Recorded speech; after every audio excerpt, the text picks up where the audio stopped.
I'm John Holl. Welcome to Drink Beer, Think Beer, the podcast that gets to the bottom of every pint. The broadcast satellites are pointed west this week as I talk with Laurie Porter of Smog City Brewing in Los Angeles about the state of the industry, a new beer they're releasing to spark conversation, and how the City of Angels is faring in 2021. We'll get into the show in just a moment, but first, this episode is sponsored by Lawson's Finest Liquid.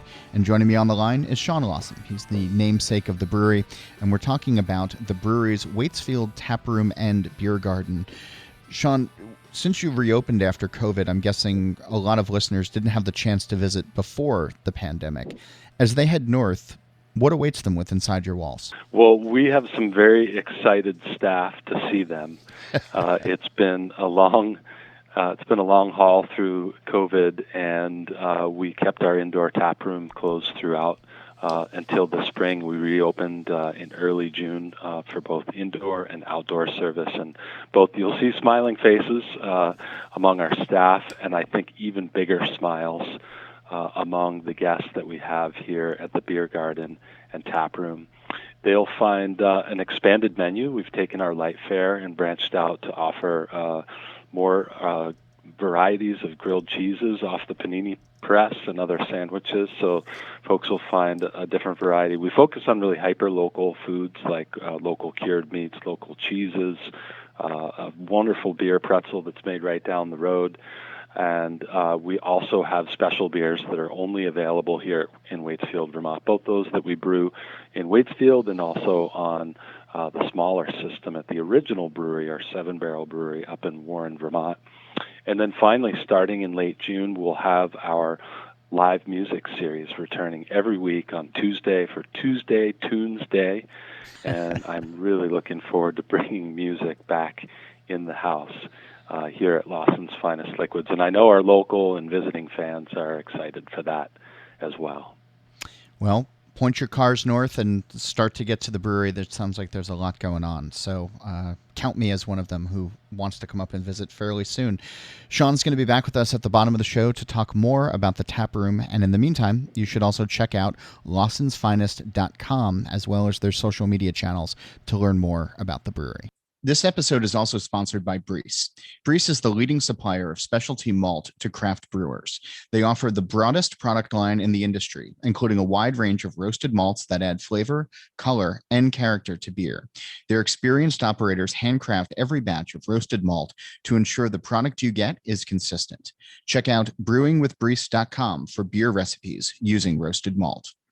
And NZ Hops is the cooperative of master hop growers, and they're a passionate collective of farms dedicated to innovation and sustainability. Leading the charge in sustainable farm practices, some NZ Hop farms have over 5 generations of knowledge that inform their composting program used by growers to promote healthy, regenerative growth of hops year upon year. This creates high-quality soil, a critical component of healthy growing conditions. At NZ Hops, they feel that sustainability is not only being a steward for the land, but for our future. We're in it together.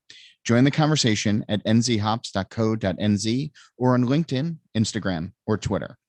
And a quick reminder to check out beeredge.com to subscribe to the newsletter to catch up on episodes of this podcast and the Beer Edge podcast, and to check out the very cool merch page. And as always, we'll see you on Facebook in our This Week in Rauch Beer group.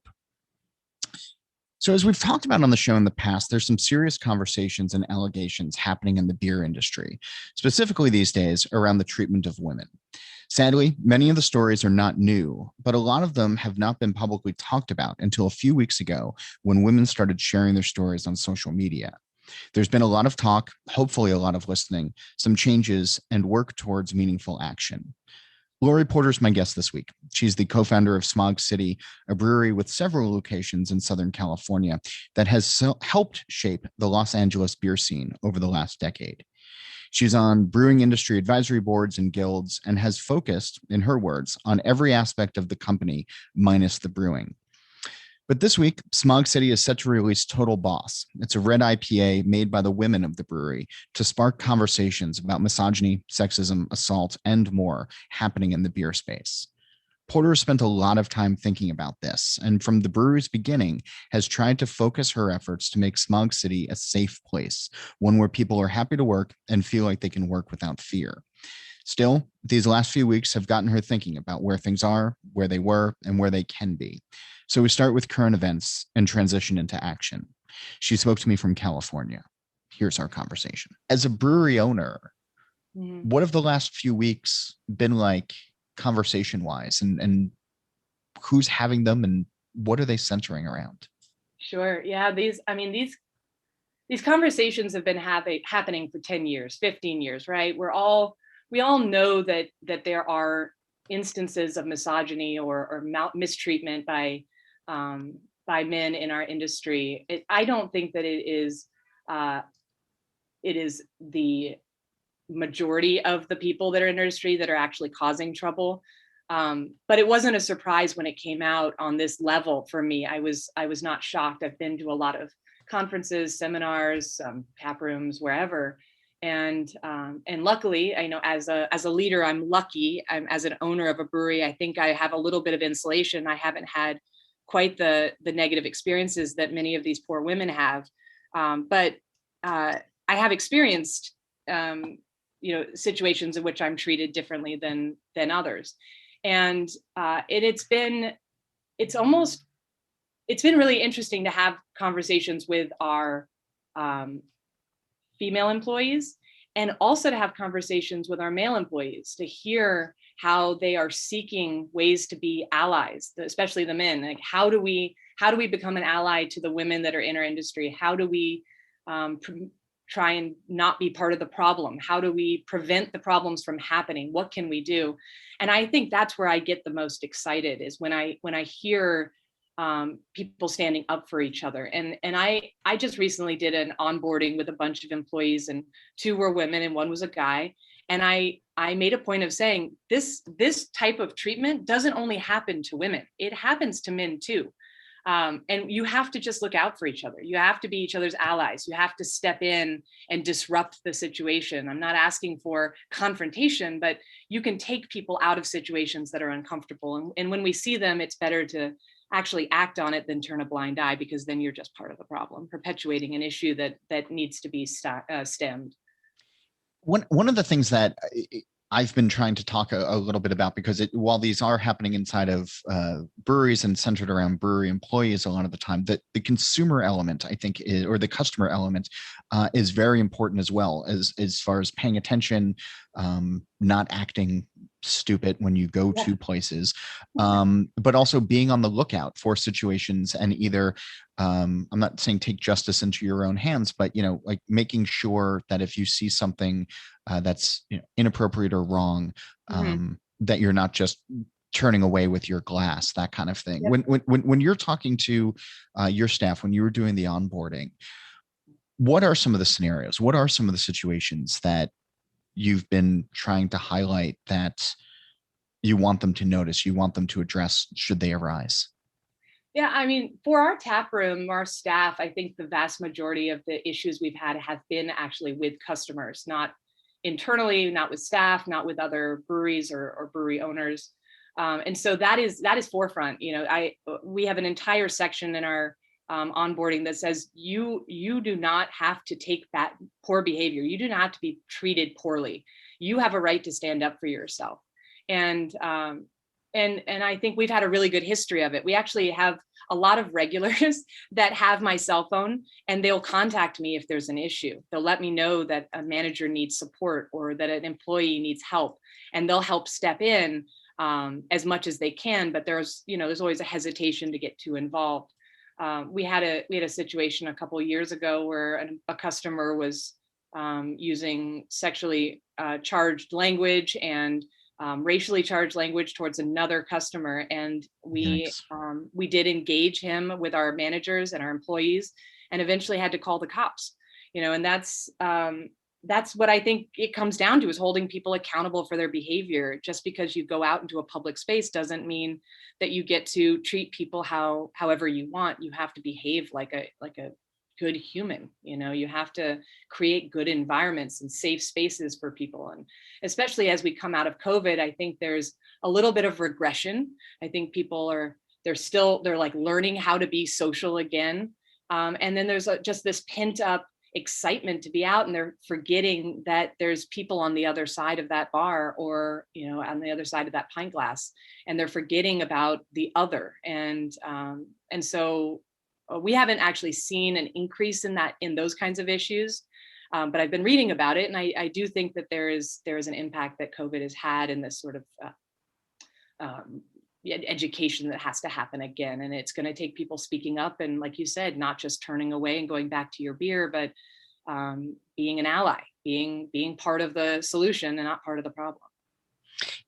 There's already so many stressors that exist in hospitality right now, and we keep hearing the stories of staffing shortages and people being rude to folks in hospitality after a year of being pent up, which it's just beyond me that that's the tact people are going to take now that they're back out in the world. But I'm a cynic. But this adds, all of these conversations add a new level to what is already a very stressful situation, right? Absolutely. Yeah, I mean, coming out of, when we were not even out of COVID, no. we're seeing upticks again, and we're seeing upticks in the demographic that loves craft beer, and so there is a lot of stress. These employees of ours have been basically essential workers, working through the pandemic, putting their lives on the line, having to take precautions and change on sometimes a daily and weekly basis to meet the restrictions or the protections set on our businesses by the LA Department of Public Health, and they've really been just amazing warriors through this. They've shown up for work, and they're keeping a positive attitude, and they're trying to create that great space for a customer to come and get their beer and have a little bit of a social engagement. And so yeah, it can be disheartening to hear stories of customers taking that for granted. It's there's enough on everybody's plate at this point. We don't need that sort of sense of entitlement coming into our tap rooms. I will backpedal a little and say we haven't had those problems. Our customers are amazing. Like, we are incredibly fortunate at Smog City. The people that come to us are thankful, they're kind, they're generous, they are thrilled that we're open. We've experienced that throughout COVID and even into now. And so we haven't had those issues, thank goodness, but I'm not saying that they don't exist out there.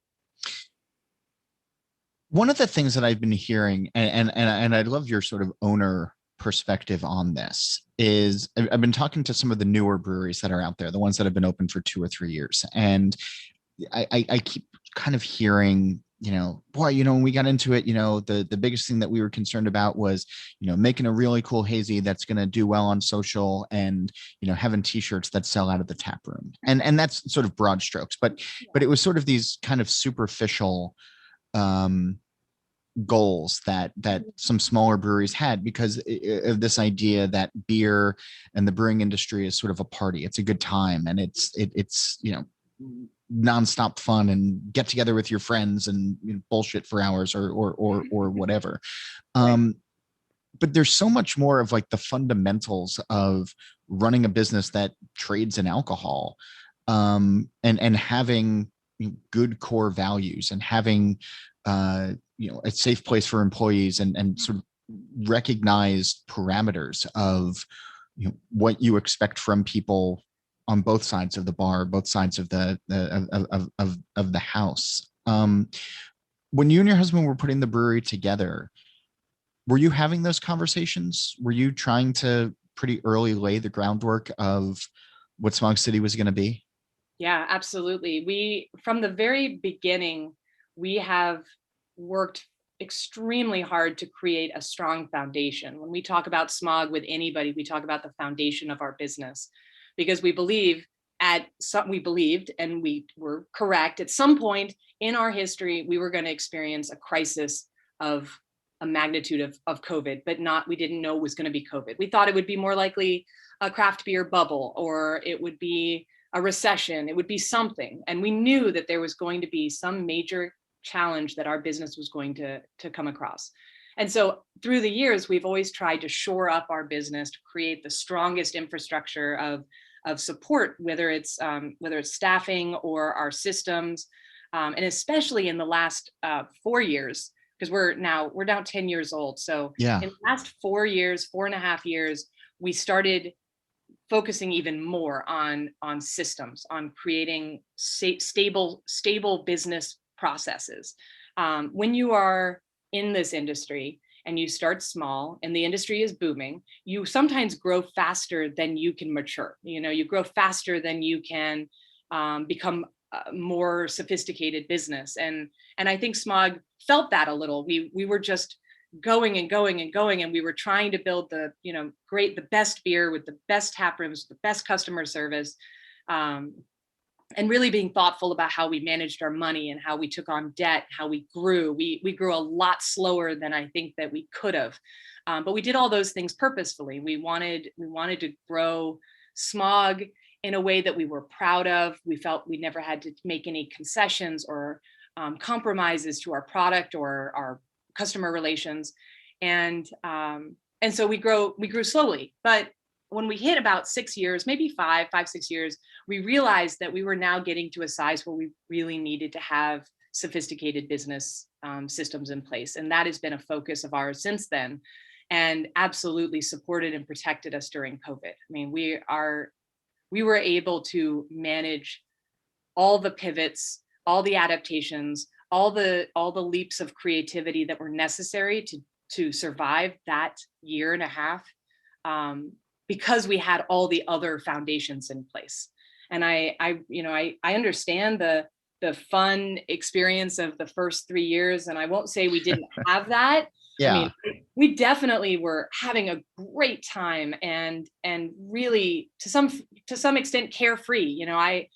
Some of my favorite memories in the tap room was working it with our operations manager, and it was so slow in our tap room that one of us would leave and go to Monkish and have a beer and talk to Henry.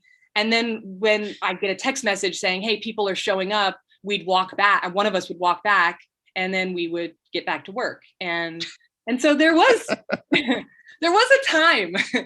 But then when you start taking on more employees and you get bigger and your volume is bigger and your distribution is larger, the seriousness of what you're doing becomes more apparent. But there's still, I mean, even amid the hard work and the stress, and I want to get back to the issue at hand, but the longer you're in it, are there still moments to have fun? I mean, has the last 18 or so months just sort of wiped all of that away? Or no, I mean, what I knew before COVID, but what was proven to be true is that Porter and I thrive in meeting the challenge and being creative. And I absolutely, besides the stress and the tears and the negative side of COVID, I loved what COVID gave us. I'm an incurable optimist. We released a beer with that name because that is me. I'm always looking for the way to turn any situation into a positive or an opportunity. And in COVID, I saw an opportunity to reinvent or make changes without any preconceptions about what we were. We launched into cans for the first time in April after COVID shut us all down. And for years, we'd said, we're not going to do cans until we're ready to do cans. We're not going to do cans till we're ready to do cans. And then all of a sudden, I mean, we'd already placed this order in December. We got our canning line, and we were supposed to release 3 beers between April and October, and we released 10, 15. I don't know. I mean, we just started slamming beer into cans, and nobody batted an eye. Everybody was like, "Oh, thank God they're in cans. Let's get this beer. Let's support this brewery. Look at these new series that are coming out." We released the Strange Time series in response to COVID. We released Quarantine Machine, and Porter and I had a really fun time doing that. Being creative and adapting is, I think, what we do best. And it's what gets us really excited. And like I said, although it was extraordinarily stressful and upsetting, I woke up each day with a purpose, a really powerful purpose to protect my employees, protect my business, to get beer out to customers. And I love that. I saw a great silver lining there.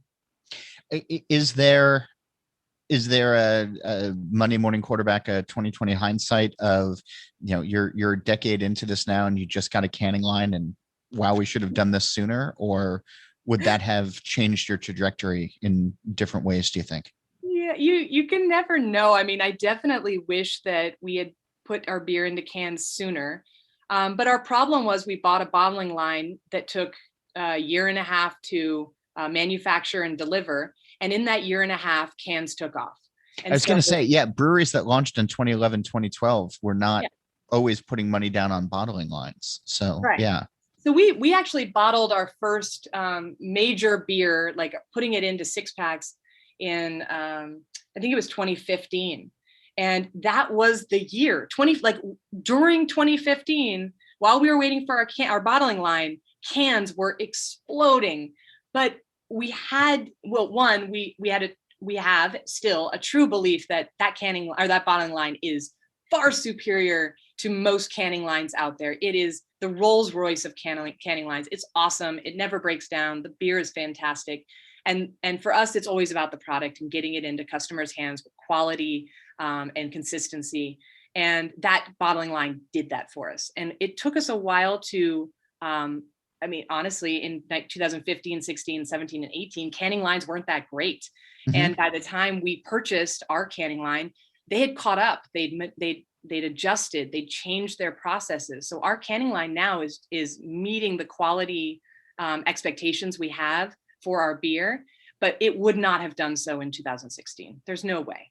And so we're happy we did it. When I look at the volume of beer we're selling in cans, yes, maybe I wish I'd done it a year or two earlier, but I also think that that we do things at our own speed at Smog. We don't follow trends. We don't chase the dragon. We're just we're trying to do it how we think is right. And this was our process. So I don't look back on it and really regret it. But I am excited about how much beer people are buying in cans. That's for sure. Yeah, no, that's, do you think, I'm not asking you to forecast the future, but we've seen that huge dramatic shift from bottles to cans.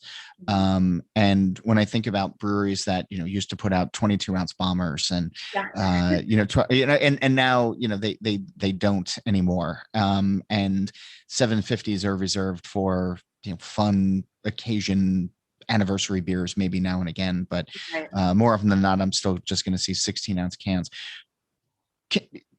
Is there a future for bottles and craft and 12-ounce just easygoing bottles, or is that just gonna?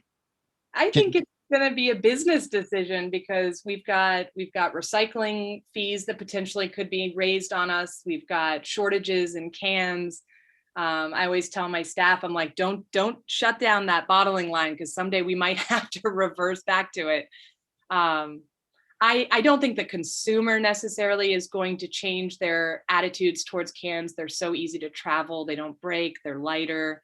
You take them camping and the beach and the pool. Those are all that's just inherent in the way people live in California. So I don't really see that change coming unless there is a major cultural shift in the way customers view cans. They are not as recyclable as bottles. Bottles are 100% recyclable for infinity. Cans have recycling lifetimes, and they are only a percentage recyclable. And it depends on whether they have they're printed on the can versus labels. There's so many different levels. So customers could change that tide if they decided that they wanted something more sustainable. They want to protect the environment more. Over price point, over accessibility, over ease, then yeah, it could change. I don't see 2020 or 22s coming back. They weren't really that good to begin with. I know. The point was really expensive. And I think also just throws out there, my ongoing mantra about craft beer is we are no longer a luxury item. We are a lifestyle. And that means price matters. And so before, you'd go in, you'd buy your 6 22s, and you'd spend a ton of money on them, and you were so proud and had such a fun time. And now you know what beers you like, you know what styles you like, you know what breweries you like, and you want to go in and buy 4-packs and 6-packs of those brands, and support them, and price means more to you. So I think there's just a shift. Can I ask you what you mean by lifestyle? It's a lifestyle for who?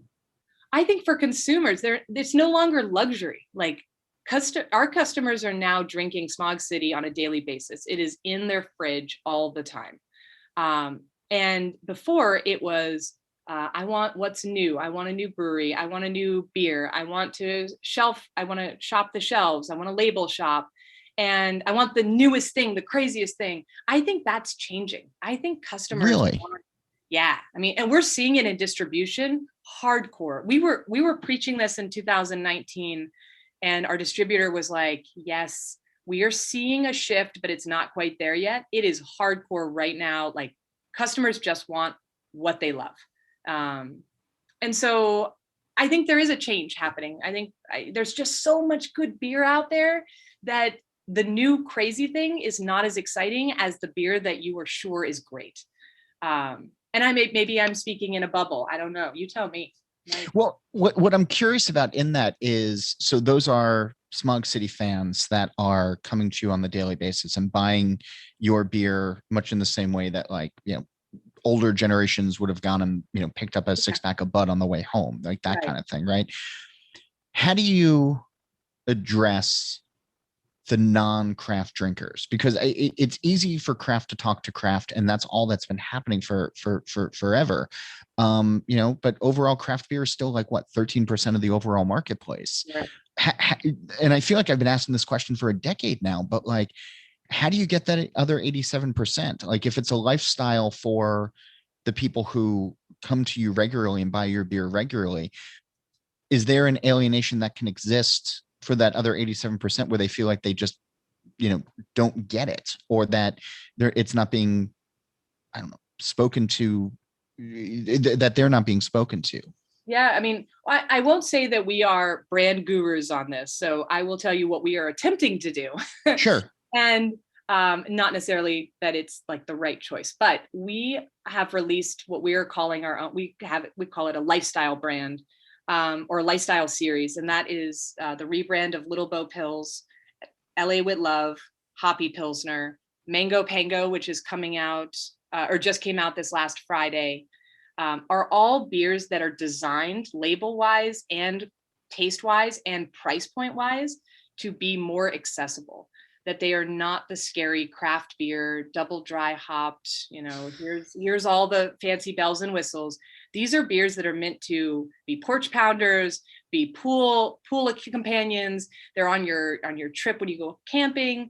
And so we're trying to create this brand that's, if you look at the art, it's a little different from our Smog City cores. It's different from Coffee Porter and Squirrel. It's more sort of friendly and open. It's a mid-century modern style that just is pretty. And then the beers are really accessible. And so that's our attempt. We see an opportunity to get to those consumers. I think there are people who want to buy the 24 bricks of Corona or Budweiser. They're never going to be our people. It's going to be really hard to get to them because our price will never meet what they need. But I think that there's a lot of craft curious people that are sort of in that middle ground that want to come into craft, but are still drinking Stella or still drinking Blue Moon or Shock Top. And we get a ton of those at our tap rooms, ton of them, especially Steelcraft and Glendora Public Market.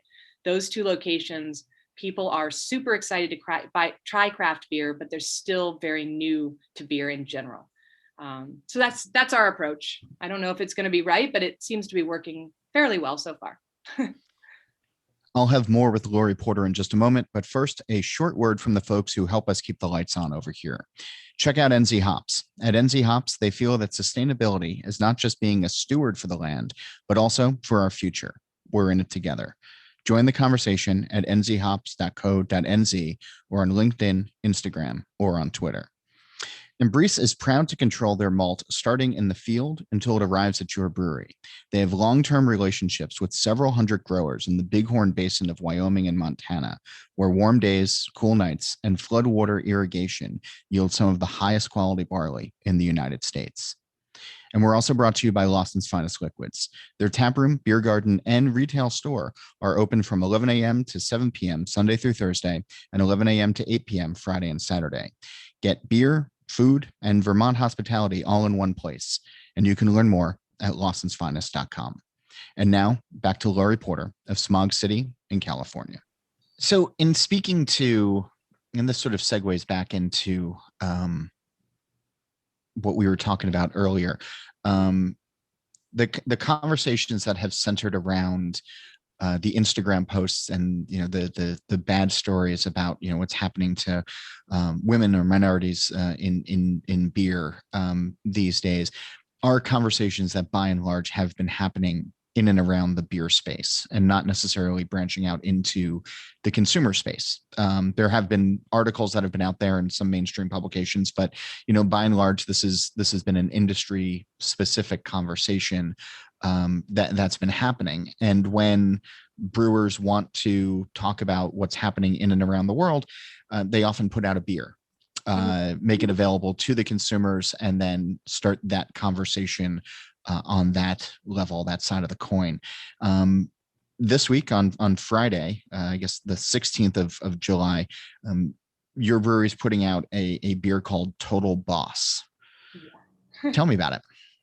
Yes, the Total Boss was created by all the women at Smog City. We determined that in order to respond to this reckoning, is what they call it in our industry, that the best way, the universal language of craft beer is through beer, and through beer you have a platform to address concerns or address whatever's happening, newsworthy things.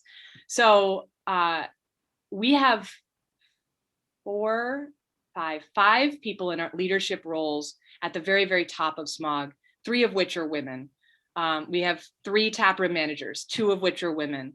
Most of our taproom staff are women. Unfortunately, we don't have any production women yet, but we're hoping that someday we get some applicants and we can bring them on.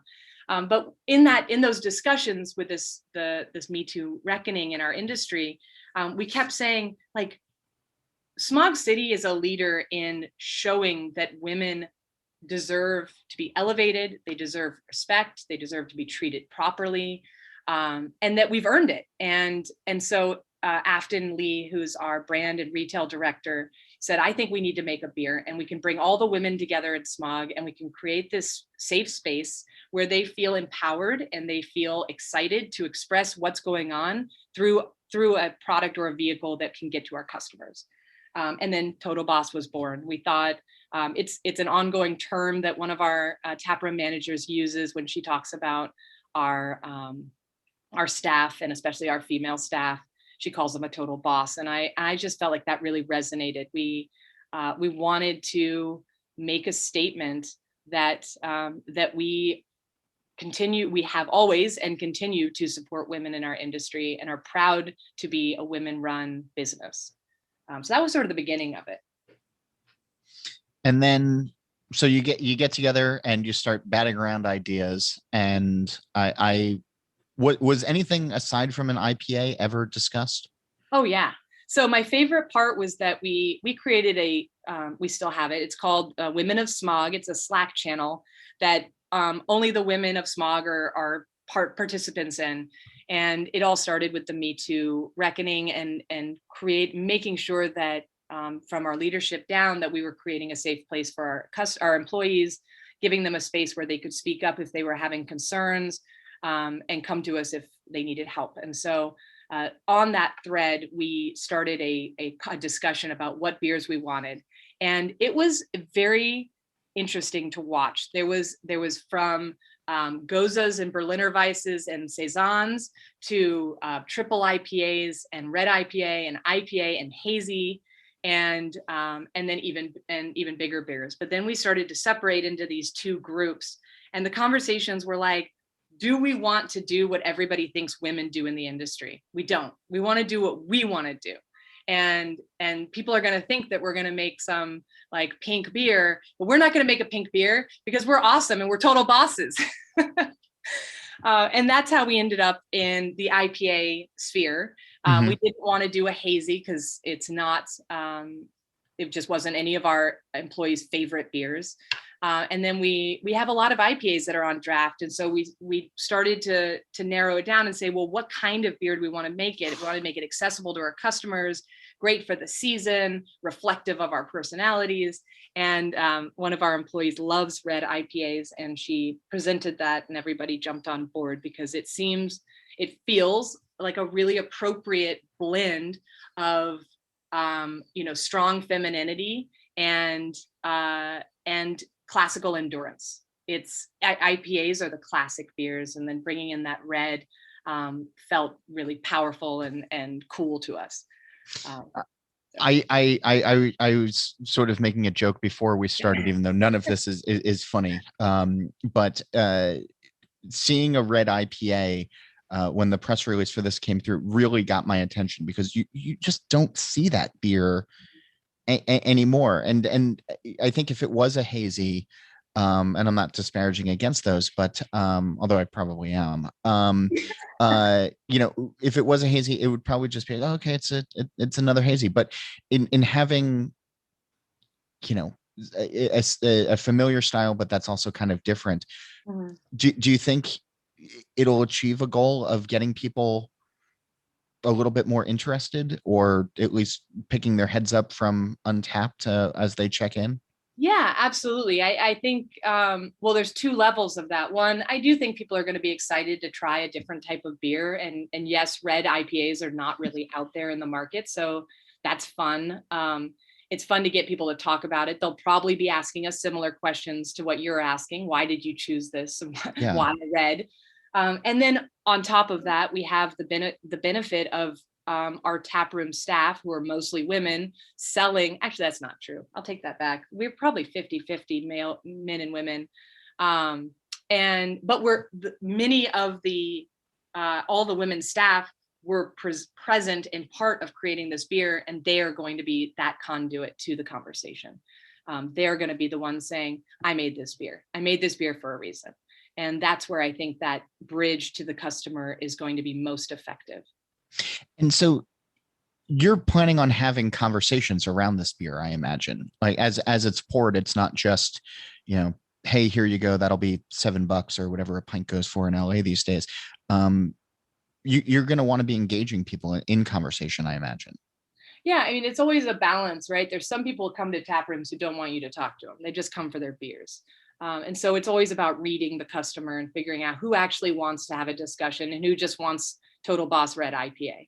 I have a feeling that every time an employee pours Total Boss, they're going to say, I made this, or the women of Smog made this. And that will hopefully create those opportunities for conversations. So yeah, we're hoping that people want to talk about it. And I think, in conversation I've had with male employees, they are seeking ways to be part of the solution.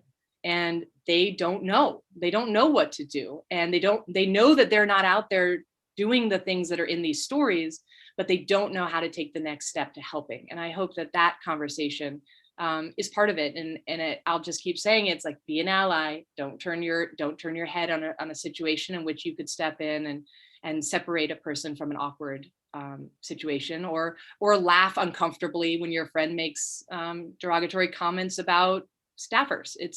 It happens all the time. And, it's mostly in fun and jest. It's never meant to be cruel. But I think we're in an era of sensitivity, and we need to be aware of it. And we need to think about the words that come out of our mouth and how they impact other people. Have you seen, I know earlier you were saying that you've been treated differently, but maybe not in the same way as some of the other stories that are out there. But have you seen any sort of tangible tone shift or change in atmosphere I this summer? I think that when people are willing to finally talk about an uncomfortable situation, that change is inevitable. I also believe that this is a systemic issue in our culture and in our communities that goes far beyond craft beer. I've told my leadership I have been mistreated by people outside my industry 10 times as much as anybody inside of our industry. I do deal with a lot of construction or lawyers or wherever, like just out in the world. And I think this starts in the home. And as a parent, I believe, a parent of an 11-year-old son, I think that it's our responsibility to have these conversations with our children. Because that is how it's going to change. How we are going to see any forward momentum is changing that culture in the household.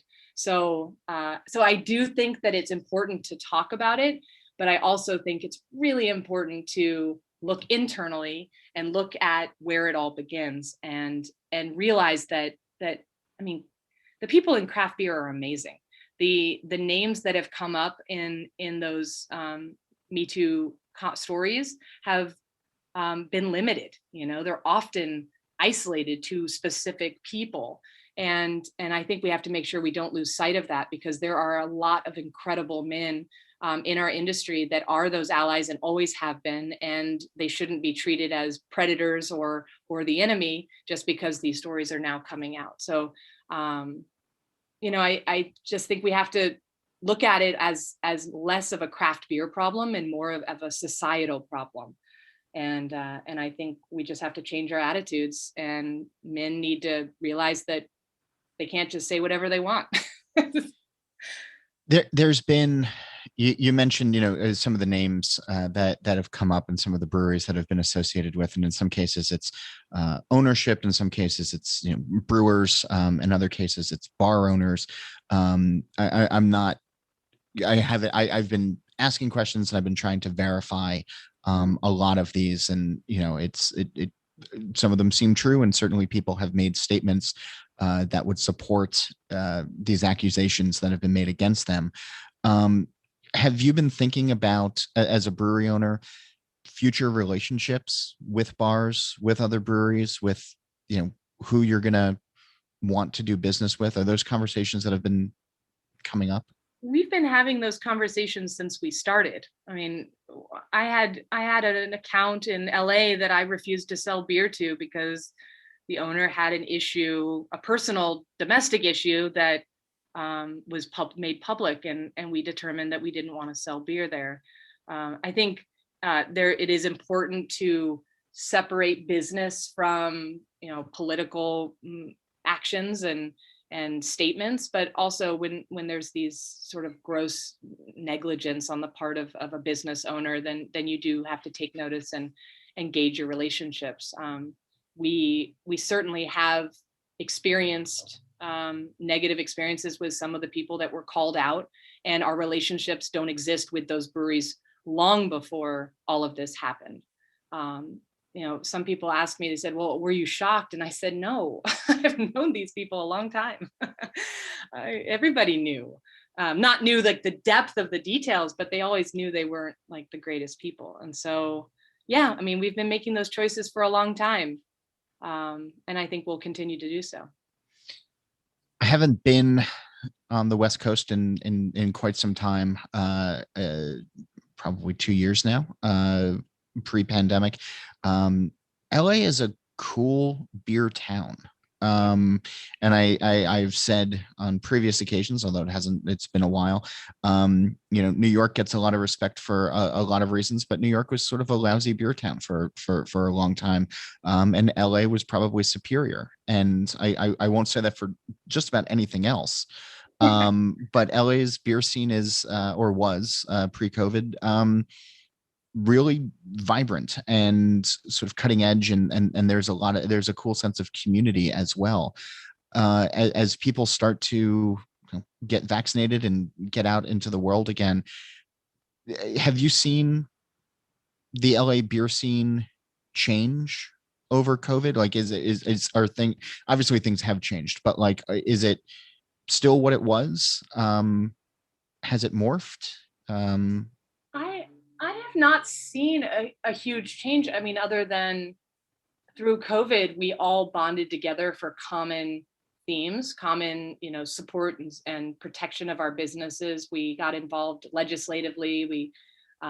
We really did a lot of customer outreach, trying to make sure customers understood the changing climate of the regulations and the restrictions we had, because a lot of our breweries were getting blamed for upholding safety regulations. And so I saw although we have not been able to get together in person, I saw our guild really come together to support each other. There's still a live thread of ingredients being shared if employees or if breweries can't get a hold of supplies, because we've had supply shortages or delays.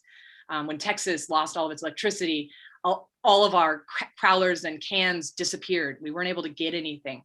So, and then breweries would all help. I mean, during COVID, I was meeting up with the brewer of Stalking Horse and giving him crowlers because I had ordered extra when I realized what was happening, and he didn't have any. And so I would sell them to him at cost so that he could continue to get beer into customers' hands. And I don't think that's changed. Our industry is very friendly and collaborative. We're super lucky. We went from 95 breweries pre-COVID to 97 breweries. I think we lost 5 during COVID, but most of them were actually already about to close. Okay. And then we added 7. I mean, it's crazy how well they weathered the storm, and how well they all adapted. And I think it's still an amazing industry here. And one thing I want to point out in this subject of the Me Too movement is, I think LA has a huge number of female leaders and has always had them. I mean, from Ting at Eagle Rock, Devin at Arts District, and Serena and Adriana at Monkish. I mean, and Alex at Three Weavers. There are a lot of women who are driving the craft beer industry here, shoulder to shoulder with the men of the industry. And that is, I think, super unique. I feel super proud of it. I think that it makes our industry better. I think it makes it a more welcoming and diverse and inclusive industry here in the county than other places, where it's just male dominated. I think we have a better balance. Do you think that LA specifically? I mean, you cited some pretty incredible people there as far as brewery owners and brewers. But do you think LA could be different to address some of these issues head on, just because some of the previous Me Too movements have happened in the entertainment industry, which is what your city is also known for. So it's not an unfamiliar conversation for a lot of folks. Could that play into it? Or am I just reaching at this point? I don't know. I mean, I kind of feel like all industries live within the bubble of their industry. And although we're personally impacted by news and the happenings, there's not a lot of crossover. I mean, I'm not having discussions with producers or directors about what happened to Harvey Weinstein, right? Like, there's not that shared conversation. And maybe that's something that should happen. I think that whenever I speak to anybody in any other industry, I always discover that their struggles are the same as mine. They just have a different word, a different vocabulary, especially talking to people during the acquisition and merger, Hungry Hippos of, what was it, 2017 and 18. I talked to a lot of coffee company owners, and they were like, oh yeah, that happened to us in the 90s. Here's how it's going to play out. And here's how customers feel, which was the sort of the most shocking and sort of depressing or distressing, was customers don't care. Yeah. Only we care. And so I think that I think there's lots of value to have those conversations across industries, but I don't honestly feel like there's a lot of opportunity for it. So the Me Too movement is not just isolated to entertainment industry and craft beer. It is worldwide. It is across all industries. Those two are real juicy. I mean, especially the industry, Hollywood industry is juicy because we are invested in those sales, or those stars. Yeah. I'm less interested in who owns my local grocery store. I don't really care. But if I care who stars in my movies. So I think that those are just getting more attention. They're going to get more media. But I do think that this reckoning is happening everywhere. I think women and people of all types are feeling empowered, as they should, to speak up when they're mistreated. And I think that's a good thing. Nobody deserves to feel unsafe, or to feel discriminated against, or to feel that they are less than. So, yeah. Well, the beer that you're all releasing that's going to help foster this conversation is Total Boss. And what am I seeing? It's 6.3% coming out this Friday, and it's available at all of your locations as well as online, which is pretty cool. Is this do you think that this could be a regular thing, or is this a one-off for now? This one is a one-off for now. I definitely see an opportunity for it or other iterations, other Total Boss type beers to come out. I've already been thinking about how, when we made this beer, we excluded the men in our brewery, and I feel like there could be an ally beer out there. They're honestly, men get mistreated as well. So and so there's opportunities for this conversation to keep going. I'm really excited about the beer. I'm excited about the conversation around it. I'm excited about hopefully inspiring other breweries to maybe make beers or speak up, or celebrate and promote the women that are inside our industry, and really keep that conversation going. I don't want this to just be an Instagram story that disappears. I want there to be change. And if there is conversation, then there is potential for change. A lot of men don't even know there is a problem. So once you start talking about it, they're shocked and horrified that the people they love and care about are being treated poorly. And then you now have more support, and the industry becomes a better place. That's my goal. That's my hope. Well, I hope this works, and I hope that it gets some good conversations going. And I appreciate you coming on the show this week and talking about this and everything else that's going on, and really being candid throughout all of it. So, Laurie, thanks for doing this. I really do appreciate it. Hey, it means a lot that you were willing to give voice to this beer and give voice to the movement, and be an ally yourself. So thank you for being part of the solution. My thanks again to Laurie Porter for joining me. There is another beer in the world that you're likely to see in the coming weeks that is also addressing these issues in brewing. It's called Brave Noise, and you can learn more as a brewing professional, as a drinker, or as a home brewer at bravenoisebeer.com. And as always, you can drop me a line on email. It's John Holl, JOHNHOLL at beeredge.com, or you can join me on Twitter at John_Holl. Reminder to check out beeredge.com to subscribe to the newsletter, to catch up on episodes of this podcast and the Beer Edge podcast, and to check out the very cool merch page. And if you'd want to learn more about helping us out through advertising, you can reach out to Liz Melby. She's at liz@beeredge.com. And speaking of that, this episode is sponsored by Briess. Briess is the leading supplier of specialty malt to craft brewers. They offer the broadest product line in the industry, including a wide range of roasted malts that add flavor, color, and character to beer. Their experienced operators handcraft every batch of roasted malt to ensure the product you get is consistent. Check out brewingwithbriess.com for beer recipes using roasted malt.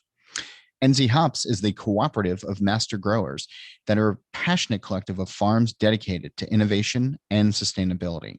Leading the charge in sustainable farm practices, some NZ Hop farms have over 5 generations of knowledge that inform their composting program, used by growers to promote healthy, regenerative growth of hops year upon year. This creates high-quality soil, a critical component of healthy growing conditions. At NZ Hops, they feel that sustainability is not only being a steward for the land, but for our future. We're in it together. Join the conversation at nzhops.co.nz or on LinkedIn, Instagram, or Twitter. As promised, Sean Lawson is back with me. He's the founder of Lawson's Finest Liquids in Vermont, which is a sponsor of this episode. Thanks to them for that. And we're talking, Sean, about your tap room and beer garden. And while we can get your beer on shelves and on tap outside of the brewery, there are some specialty beers that we can only drink if we go there. So tell us what awaits on tap, on draft when we show up at your doorstep. Well, thanks, John. Of course, the number one beer that the fans set their compass to Waitsfield, Vermont for is the original home run beer at Lawson's Finest Liquids, and that's the Double Sunshine IPA, a beer that I became known for and that became synonymous with the Lawson's Finest name back in the early days when when I was making them one bottle at a time in 22-ounce bottles and selling them at the Warren store. So there's a fun story to go along with that. But today they're offered in 16-ounce cans along with a few of our other sought-after and special beers that we only sell here in Waitsfield, Vermont through our retail store and the tap room. And that includes our Triple Sunshine as well, where we took the Sunshine and turned it up to 10.5. And one of the beers that I'm most proud of that folks can get outside of Waitsfield, but they may have to come to Waitsfield to experience it on the Luker faucet, a special European beer faucet. And we offer 3 types of pours for the Pilsner, a very tall, slender glass that just pours such a beautiful, thick, foamy head, as well as our 10-ounce crisp pour or the milk pour. So it's a unique way to serve the Pilsner, and those are a few of the beers that we're really proud of and serving up here in Waitsfield, Vermont, along with the specialty releases that folks can find throughout the year. Well, you can find information on those specialty releases and what's on tap by visiting the brewery's website. That's lawsonsfinest.com, and social media keeps you updated as well, so check it out on all of the major platforms. Thanks so much, Sean, for taking the time and for the support of the show. Don't forget Steal This Beer every Monday and the BYONN podcast on the 15th of every month, as well as the Beer Edge podcast with Andy Crouch. That is a lot of good quality listening for you all out there. Nate Schweber does the music. Jeff Quinn designed the logo. I'm John Holl. New episodes of this show release every Wednesday, even if I'm a few hours late now and again. And that's when I'll be back again to drink beer and to think beer.